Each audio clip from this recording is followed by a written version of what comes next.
Did you know that having a sales video on your webpage can increase conversions by up to 70%? Hi, I'm Danielle Ford, and in this video, I'm going to walk you through exactly what your sales video should have. Well, the first thing is blah, blah, blah, blah, blah. And also, don't forget to include other things and stuff.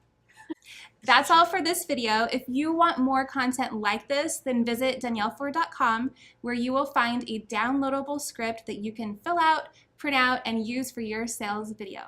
Now, I have a question for you. What product do you sell? Are you selling physical products? Do you have a service? Let's talk about it. Let's connect. Leave your business link in the comments below. And if you liked this video, then please give it a thumbs up. Be sure to subscribe to the page and share this with your friends. I will catch you in the next video. Bye.